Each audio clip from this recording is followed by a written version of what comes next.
Whoopsie. Watch your butt. Don't turn on the propane.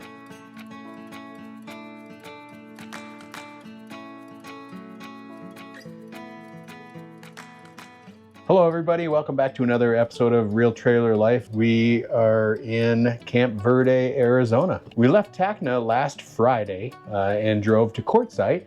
We spent the night in Quartzsite at our Rice Ranch RV park. Which was right across the street from Quartzsite, so we could walk and didn't have to worry about trying to find a place to park our big truck. Yeah, and we were in this huge site that literally, it was so big people were driving through thinking it was a road, but it wasn't a road. It was actually our campsite. So we spent only one night there. There was a group just down from us that had a big, what do you call those? Like big gathering. There was a Class A, a particular model of Class A. They were having a huge rally there for that particular model or particular brand, and they had plenty of room in their site. So.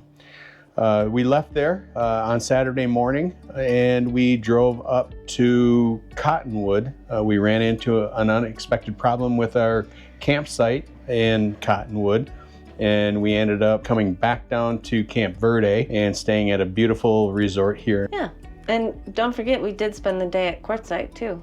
We did spend the whole day at Quartzsite. We went to a content creators rally, basically, at the Stressless. It was supposed to be just a gathering from Stressless Camping, and it turned out to be a huge turnout. Like, there were a lot of content creators there. Some we knew, some very famous, and some that were brand new, just like us. So it was pretty fun. Yeah, it was a lot of fun. We got to meet a lot of people. We took some photos. We'll put some of the photos up into this video so that you can see some of the people that we met, like Traveling Robert and Over the Hill Adventures, the Roadsmiths, are just among... We the RVers. Yeah, just among some of the ones that we connected with, which was pretty exciting. Yeah, it was a lot of fun, and we also got to walk through a whole bunch of Brinkleys. We thought there was only going to be a few there.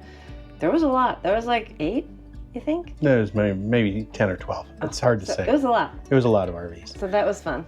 And then we also walked through the big tent. We made some purchases. We stopped at Cutco, got some new knives for Wendy. And then we also got a dump buddy, which is pretty cool. Which, funny thing, just down a couple camp spots from us, we saw a license plate that said Dump Buddy. Yeah, we're pretty sure it was the guy from the show staying here at the same resort that we're staying at. That's kind of funny.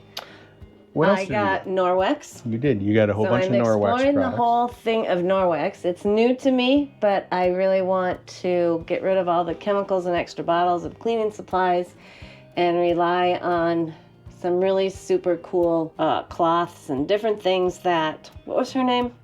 Bonnie told me all about, so she's my Norwex gal.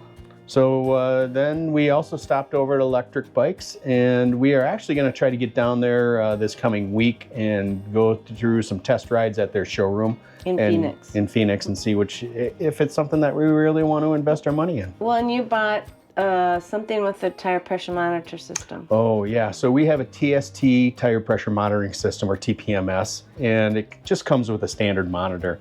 And TST has this 770 model color 5-inch screen, so we ended up buying one of those too for a lot of different reasons. Number one is color. It's easier to see. The numbers are bigger.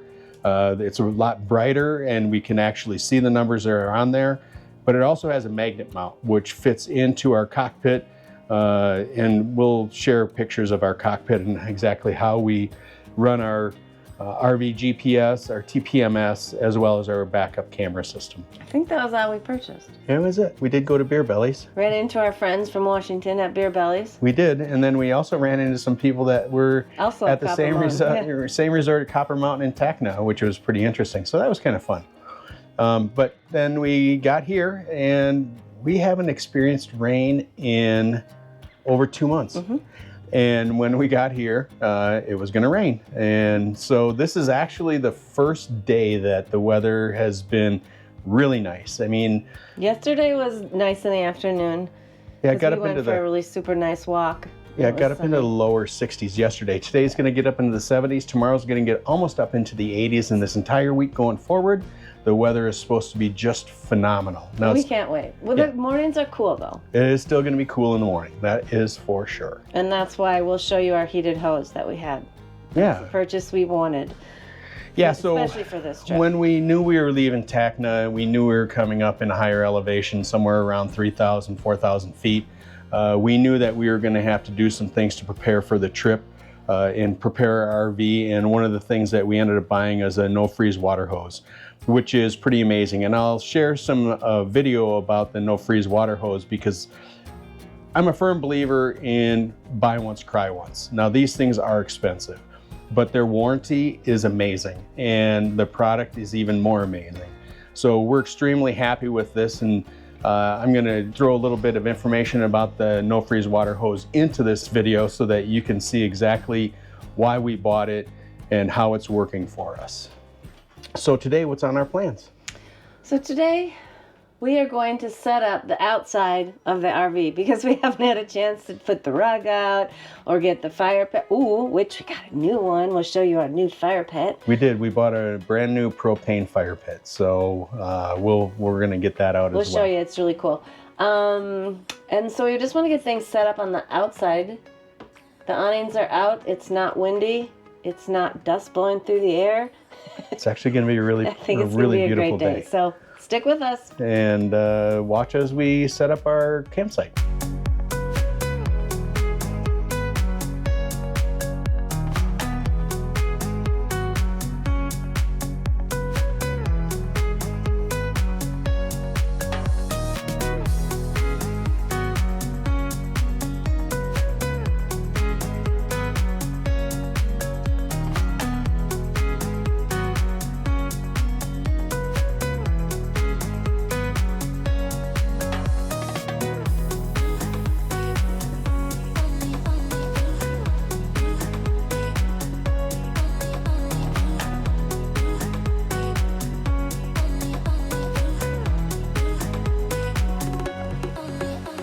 One of the things that we invested in is these really nice camp chairs by Lippert. And these things are big enough for a human and a lap dog. This is a table that we got from Sam's Club when we were in our Lance, and we liked it so much that we just kept it. It fits really nice between these two chairs. We had a Camco table and that broke.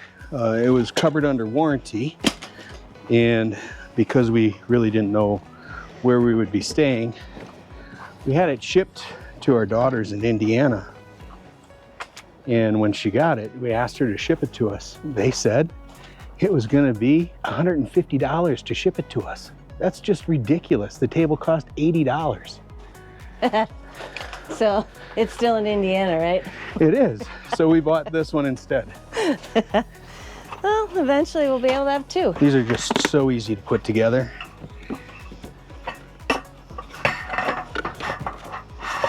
And this one's pretty sturdy. Some of them are not so sturdy, but this one's pretty sturdy. It handles our grill just fine.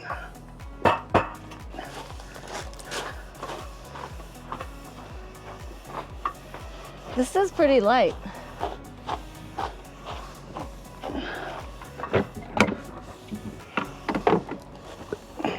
So this is our biggest bin of all.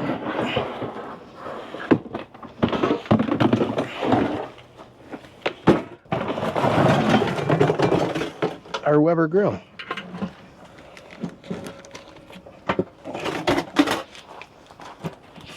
And a bunch of other stuff. I need one of those. Do you need this? Yep, there's another one of those too.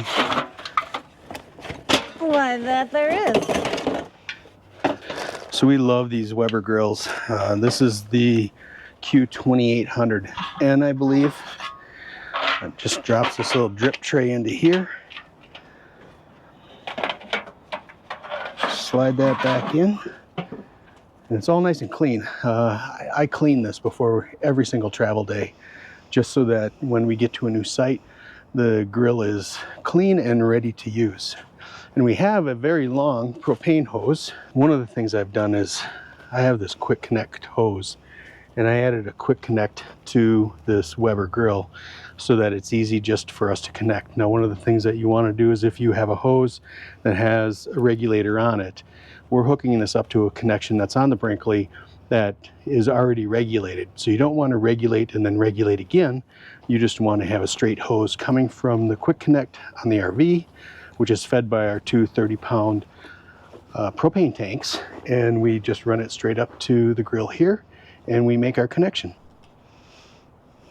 Now up under here, we have a quick connect, and it has a cap on it. We took the cap off. Just stick this in, quick connect right to there, and make sure that it's nice and seated. Then what we do, we just straighten out this hose, and we run this up, just resting it on the tires, so it stays out of the way. The dogs don't get tangled in it.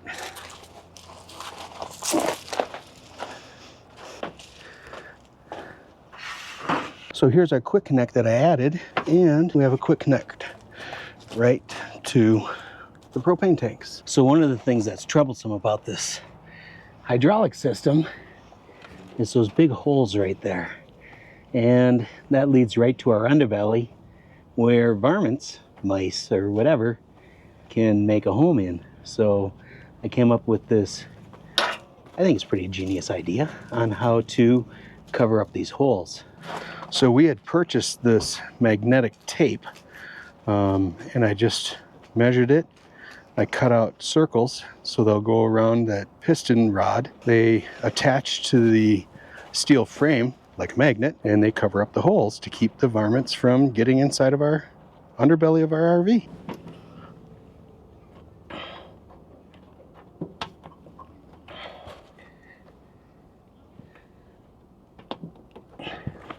It covers up just like that.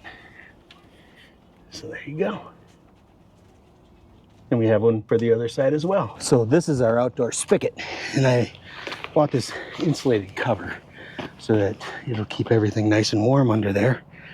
And I'll share with you the data that I pull off of my little temperature sensor. I have a Govee temperature sensor. This tells us what the temperature is inside of this whole area here, so that we can monitor it. And it has an alarm set that if it gets too cold, that it will warn us. How this hose works is pretty amazing.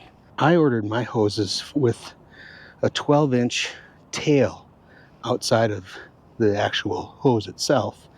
And I use that to wrap around the spigot to keep this exposed part of the spigot nice and warm. This hose comes with a male end at both ends, and then they give you a female to female connection so that you can use whatever end of the hose you want outside or whatever hose you want on the inside, end that you want on the inside. This is the way that we have ours hooked up. And then what I've done is I just dangle this temperature gauge right here, and I have this covered up. And honestly, when it's sub-freezing weather under here, it stays in the 50s, which is pretty amazing. This hose is extremely thick, as you can see, but it's also extremely durable with this protective coating on the outside. What I've done is right here, and this might look a little messy, the hose comes up through here. This is my Starlink cable that passes through the hole in the bottom here. What I bought was this, it's not really a foam noodle. These are foam protectors that you can put onto a roll cage for a Jeep or some other off-road vehicle. They are split. You can only buy them in packs of 2, and I only used like a 5-inch section or 6-inch section, and I wrapped it around the hose, put my Starlink through there, and just pushed it down so that it covers up this hole here to keep varmints from being able to get inside of our RV. The other end of this hose actually has another 12-inch heater on it, so we could wrap it around if we needed to somewhere else. The cord comes off of that, and we just plug it right into here, so we have our power right there. Now this other plug here, that goes to our Starlink, which I showed you the Starlink cable, and that's where we have our Starlink mounted. The Starlink mounts here, it stays there during travel. We just disconnect the cord, wrap it all around this spool here, and it travels just great. Now this cord comes up over here and just plugs right into there so that we have power to our Starlink. It's a little messy in there, but you can see we pack things in here pretty tight. So another thing that we purchased is these solar lights that we put around the campground. Now these are extremely durable, and we'll put a link to these in the show notes. They have two different colored lights. They can either be white lights or they can be blue lights, and we always use the blue lights because we like the ambiance of the blue lights. And we just set these on the ground around the campground or around our rugs so that we can see our entry coming into our RV. So there's the blue one, and we turn them all blue. So when we left Minnesota, we figured all we would need is the Ignik ammo box fire pit, but it's not enough. It doesn't just give enough heat. And we had a round heavy propane fire pit that we actually got rid of before we hit the road in the Brinkley. Yeah, we sold it. And we just really missed that. And a lot of places out here in the Southwest, you can't have a fire. So one of the things that we really want to have is a fire, but a lot of places only allow you to have propane fires. Now this campground allows us to have a wood fire.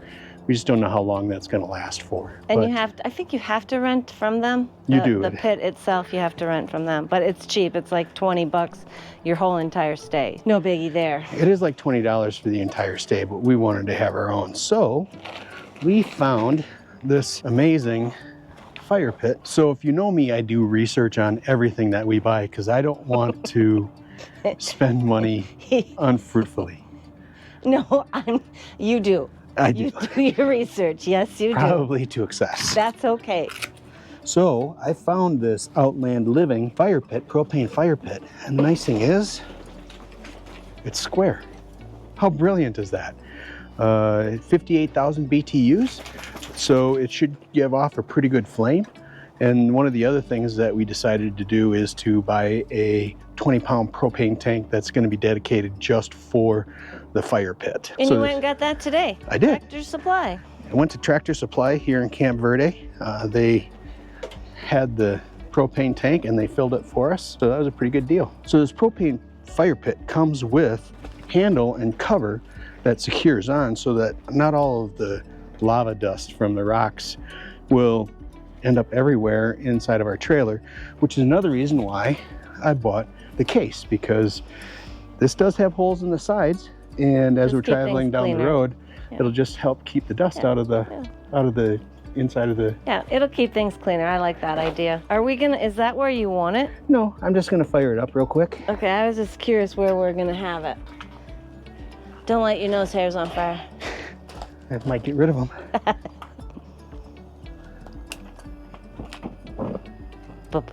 love that. There it is. Well, that's Don't burn the Brinkley. Or the chair. That's got a big old flame. You could turn it down some, can't you? Oh yeah. Nice. I like it. Now we just have to decide where we want to put it. And that is how we set up the outside of our Brinkley RV at a campsite. If you enjoy this type of information, please like this video and subscribe to our channel. You can click on that little bell to get a notification the next time we release a video. Until next time, stay adventurous, safe travels. We'll see you the next time.